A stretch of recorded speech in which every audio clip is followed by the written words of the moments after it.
श्री गणेशाय नमः।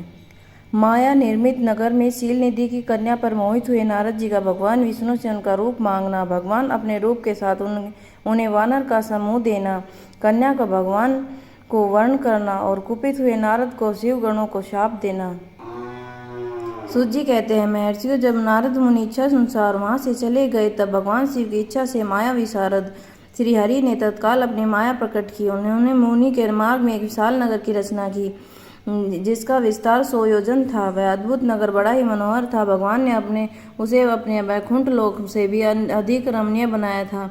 नाना प्रकार की वस्तुएं उस नगर की शोभा बढ़ाती थी। वहाँ स्त्रियों और पुरुषों के लिए बहुत से विहार स्थल थे। वह श्रेष्ठ नगर चारों वर्णों के लोगों से भरा था। शील नदी नामक ऐश्वर्यशाली राजा राज्य करते थे। वे अपनी पुत्री का स्वयंवर करने के लिए उद्यत थे। अतः उन्होंने महान उत्सव का आयोजन किया था। उनकी कन्या का वर्ण करने के लिए उत्सुक हो चारों दिशाओं में बहुत से राजकुमार पधारे थे, जो नाना प्रकार की वेशभूषा सुंदर शोभा से प्रकाशित हो रहे थे। राजकुमारों से वह नगर भरा पूरा दिखाई देता था। ऐसे सुंदर राजनगर को देख नारद जी मोहित हो गए। वे राजा शील निधि के द्वार पर गए। मुनि शिरोमणि नारद को आया देख महाराज शील निधि ने श्रेष्ठ रतन में सिंहासन पर बिठाकर उनका पूजन किया। तत्पश्चात अपनी सुंदर कन्या को, जिसका नाम श्रीमती था, बुलवाया और उससे नारद जी के चरणों में प्रणाम करवाया। उस कन्या को देखकर नारद मुनि चकित हो गए और बोले, राजन, यह देव कन्या के समान सुंदरी महाभागा कन्या कौन है? उनकी यह बात सुनकर राजा ने हाथ जोड़कर कहा, मुने, यह मेरी पुत्री है। इसके नाम श्रीमती है और इसे विवाह का समय आ गया है। यह अपने लिए सुंदर वर चुनने के निर्मित स्वयंवर जाने वाली है। इसमें सब प्रकार के शुभ लक्षण लक्षित होते हैं। महर्षि, आप इसका भाग्य बताइए। राजा के इस प्रकार पूछने पर काम से विवल हुए मुनि श्रेष्ठ नारद उस कन्या को प्राप्त करने की इच्छा मन में लिए राजा को संबोधित करके इस प्रकार बोले, भोपाल, आपकी पुत्री समस्त शुभ लक्षणों से संपन्न है, परंतु सौभाग्यवती है। महान भाग्य के कारण यह धन्य है। साक्षात लक्ष्मी के बाद ही समस्त गुणों का आगार है। इसका भावी पति निश्चय ही भगवान शंकर के समान वैभवशाली व सर्वेश्वर से किसी से पराजित न होने वाला वीर का विजय का संपूर्ण देवताओं में श्रेष्ठ होगा। ऐसा कहकर राजा से विदा लिए अनुसार वे चलने वाले नारद मुनि वहां से चल दिए। वे काम के वशीभूत हो गए थे। शिव की माया ने उन्हें विशेष मोह में डाल दिया था। वे मुनि मन ही मन सोचने लगे कि मैं इस राजकुमारी को कैसे प्राप्त करूं। संवर में आए हुए नरेशों में से सबको छोड़कर एकमात्र मेरा वर्ण करे, यह कैसे संभव हो सकता है? समस्त नारियों से सौंदर्य सर्वथा प्रिय होता है। सौंदर्य को देखकर ही प्रसन्नता पूर्वक मेरे अधीन हो सकती है। इसमें संशय नहीं है। ऐसे विचार कर काम से विवल हुए मुनिवर नारद भगवान विष्णु का रूप ग्रहण करने के लिए तत्काल उनके लोक में जा पहुंचे। भगवान विष्णु ने प्रणाम किया। उससे बोले, भगवान, मैं एकांत में आपसे सारा वृत्तांत कहूँगा। तब बहुत अच्छा कहकर लक्ष्मीपति श्री नारद जी के साथ एकांत में जा बैठे। बोले, मुने, आप अपनी बात कहिए। नारद जी कहा, भगवान, आपके भक्त जो राजा शील निधि है और सदा धर्म पालन में तत्पर रहते हैं, उनकी एक विशाल लोचना कन्या है जो बहुत ही सुंदरी है। उसका नाम श्रीमती है। वह विश्व मोहिनी रूप में ख्यात है। वो तीनों लोकों में सबसे अधिक सुंदरी है। वह आज मैं शीघ्र ही उस कन्या से विवाह करना चाहता हूँ। राजा शील निधि ने अपनी पुत्री से इच्छा स्वयंवर रचाया है, इसलिए चारों दिशाओं में वह सहस्रों राजकुमार पधारे। नाथ, मैं आपका प्रिय सेवक हूँ। आप मुझ पर अपना स्वरूप दे दीजिए, जिससे राजकुमारी श्रीमती इसे ही मुझसे वर ले। और सूत जी कहते हैं, महर्षि नारद जी ने ऐसा बात सुनकर भगवान मधुसूदन हंस पड़े और भगवान शंकर के प्रभाव से अनुभव करके उन दयाल प्रभु ने उन्हें इस प्रकार उत्तर दिया, भगवान विष्णु, मुने, तुम अपने अभिष्ट स्थान को जाओ।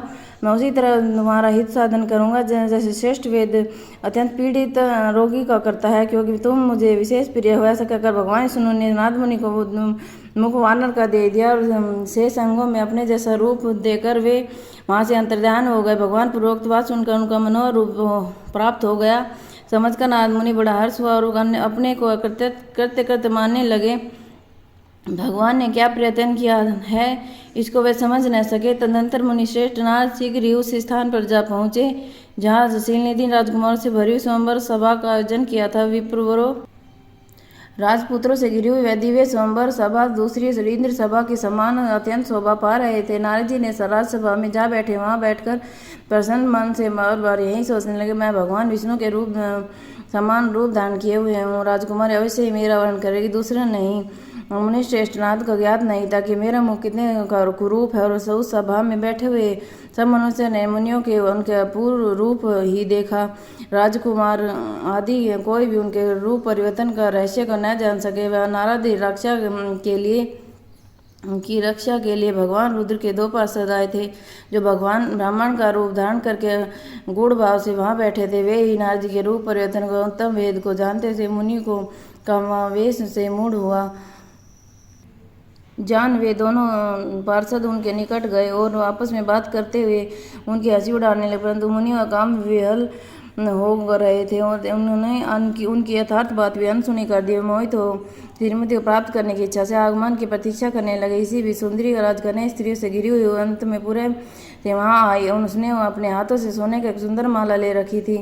शुभ लक्षण राजकुमारी सोमवार के मध्य भाग से लक्ष्मी के समान खड़ी हुई पुरुष शोभा पा रही थी। उत्तम पर्त का पालन करने वाली वह भूप कन्या माला हाथ में लेकर अपने मन के अनुरूप वर को अन्वेषण करती हुई सारी सभा में भ्रमण करने लगी। नारद मुनि का भगवान विष्णु के समान शरीर और वानर जैसा मुख देखकर कुपित हो गई और उनकी ओर दृष्टि हटाकर प्रसन्न मन से दूसरी ओर चली गई।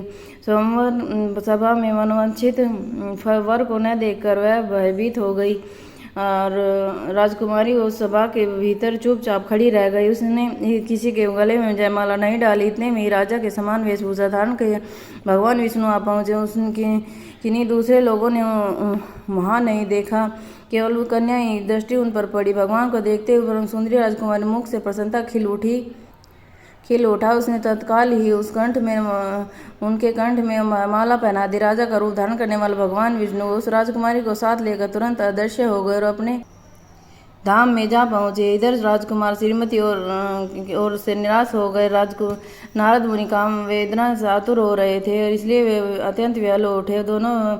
वे दोनों विप्र रूपधारी ज्ञान विशारद रुद्रगण काम यलराज जी ने उसी क्षण बोले। नारद रुद्रगणों से कहा, नारद हे मुने, तुम व्यर्थ ही काम से मोहित हो रहे हो और सौंदर्य के बल से राजकुमारी को पाना चाहते हो। अपना वानर के समान घृणित मुंह को देख लो।